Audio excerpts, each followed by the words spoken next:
really like to define the meaning of our songs because we look at it as art, and art should always be open to your personal interpretation or, you know, whatever your taste dictates. So we don't really like to define the songs. The video is a pretty basic video. It's a live video, and our bass player Shavo directed it. It's basically his debut as a director, and you know, we feel he did a good job. We don't really want to define our songs. That's for you to define for yourself.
There's good sides to every city, and there's bad sides to every city.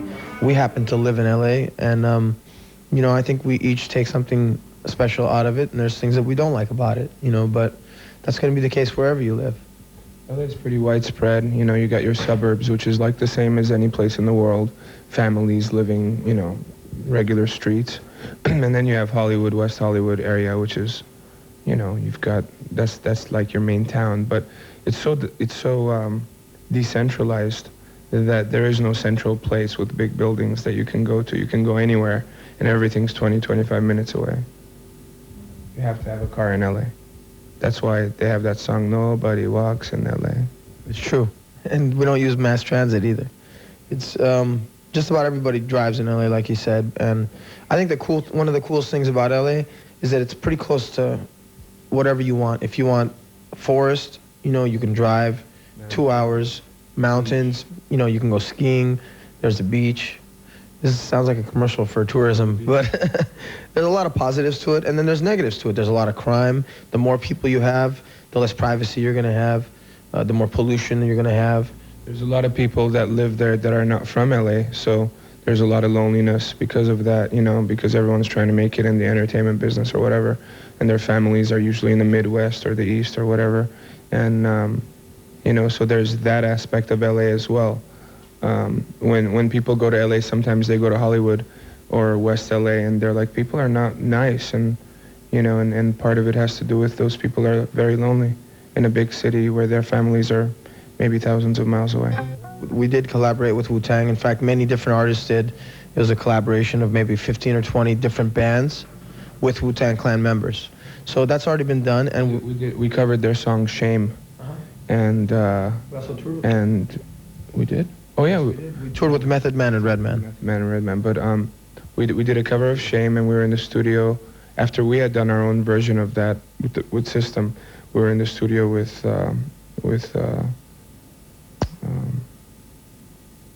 RZA, and yeah, and he did some new lyrics on the second verse and completed it. So we have a song that we've done with Wu-Tang. They're one of their songs that we've covered with them, and it's on Loud Records, distributed by Sony.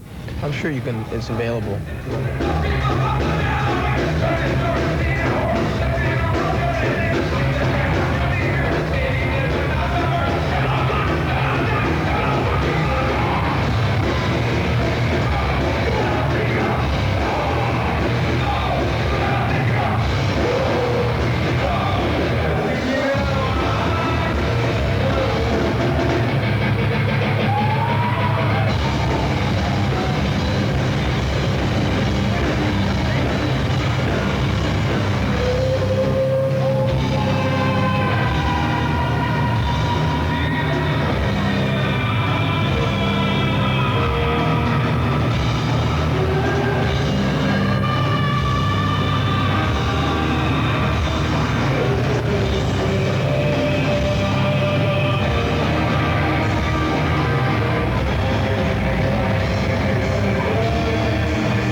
I mean, it's not that we weren't honored by the fact that we were nominated for a Grammy. It's a big honor for us to be nominated by our peers.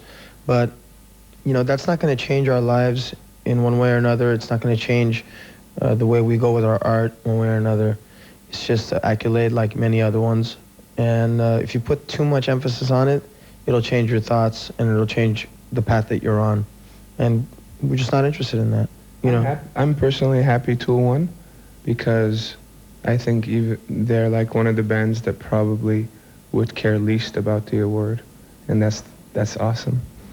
But you know, as far as the Grammys, I think they're having a tough time recovering from the fiasco with Metallica and, you know, Jethro Tull way back when, a couple of years back. In the same category, yeah.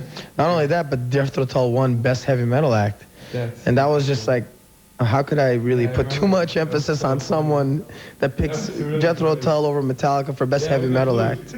Not that Jethro Tull isn't talented. I think they're very talented, and they're not metal.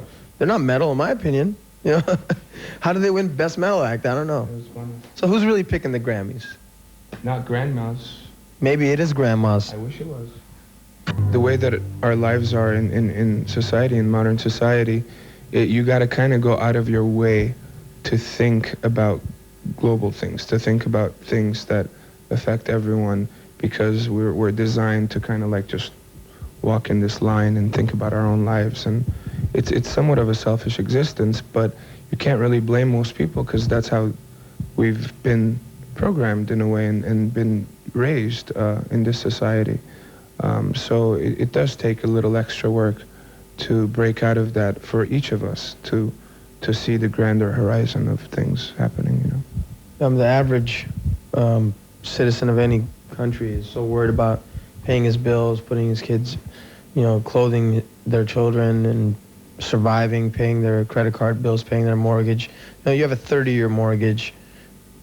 I mean, you work 6 days, 5 days a week, whatever it may be. The little time that you have at home, you want to spend with your family and, you know, be acquainted with them at least somewhat before they, you know, leave the household.